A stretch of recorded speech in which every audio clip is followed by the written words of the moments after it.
these all activities help kids in developing the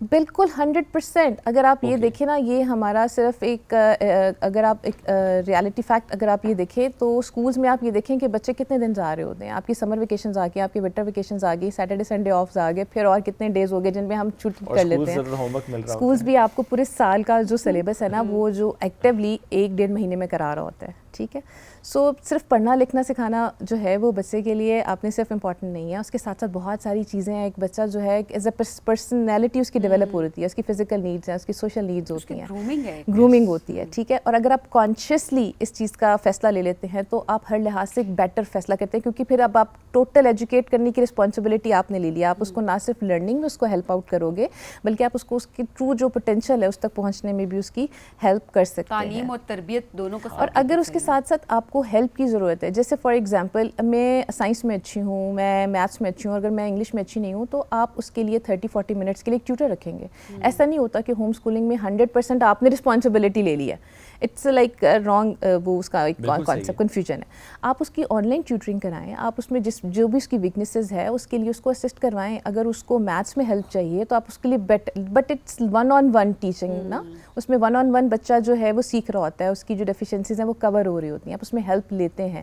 but schools میں ایسا نہیں ہو پاتا نا کہ 40 کی کلاس ہے, 30 کی کلاس ہے اور 1-on-1 جو ٹریننگ ہے وہ سب چل رہا ہوتا ہے. اور اگر بچہ وہاں کوپ کر پا رہا ہے تو آپ دیکھیں ہر لحاظ سے بیٹر ہے اگر آپ اس کو 1-on-1 ایجوکیٹ کر رہے ہیں تو ہیلپ لیں, ٹیک ہیلپ. اٹس ناٹ کہ آپ نے بس اب آپ نے 100% آپ نے ہر چیز کروانی ہے. آپ نے صرف کانشیسلی دیکھنا ہے کہ میرے بچے کو کہاں ویکنیس ہے, میں نے اس کو سپورٹ کس چیز میں دینی ہے اور اس کا ٹیلنٹ کس چیز میں ہے. جیسے بھی آپ اس سے پہلے گیسٹ تھے جنہوں نے کراٹے میں وہ کیا, اب اگر اس کو سپورٹ نہ ملتی گھر سے یا اس کو پالش نہ کیا جاتا یا اس کو ٹرین نہ کیا جاتا تو وہ کبھی بھی پوٹینشیل باہر نہ آتا, وہ نیشنل لیول پہ ہیرو نہ بنتا. ٹھیک ہے, سو اٹس جسٹ کہ جیسے آپ آئیڈینٹیفائی کر سکتے ہو اپنے بچے کے ٹیلنٹ کو. The purpose of education is to bring out the talent in the child اور اس کو اکارڈنگ آپ اس کو ہیلپ آؤٹ کریں. بالکل زبردست جی, آپ بڑا اچھا کام خود بھی کر رہی ہیں اور ہم انکریج کرتے ہیں جو لوگ کرنا چاہتے ہیں ہوم اسکولنگ. جو نہیں کرنا چاہتے اٹس بیٹر کہ بچے کو آپ ایجوکیٹ کریں, آپ اسکول بھی بھیجیں, یہ آپ کی پریفرنس ہے, آپ اسکول بھیجیں, لیکن تعلیم اور تربیت ساتھ ساتھ یہ نہ سوچیں کہ ہوم اسکولنگ کا مطلب بھی جو ہم ایک کانسیپٹ بھی رکھنا چاہ رہے ہیں وہ اس لیے بھی رکھنا چاہ رہے ہیں کہ تربیت پہ ہم دیکھ رہے ہوتے ہیں, فوکس نہیں کیا جا رہا ہوتا. بس یہ ہے کہ بچہ اسکول چلا گیا بس صحیح ہے, نہیں, اسکول بھی بھیج رہے ہیں بچے کو, لیکن گھر میں ٹائم دینا, کنیکشن بلڈ کرنا, اس کی گرومنگ کرنا, اس کے ٹیلنٹ کو آئیڈینٹیفائی کرنا, اس اسکل کو امپروو کرنا اور بچے کو آگے لے کے جانا, یہ بھی ہماری ذمہ داری ہے. بہت شکریہ آپ کا ونس اگین. Thank you. آپ سے اجازت لیں گے اور آپ سے بھی اجازت لیں گے, دوبارہ ملاقات کل کریں گے. اپنا بہت سا خیال رکھیں, فیڈ بیک ضرور اس شو کا دیجیے گا. اللہ حافظ.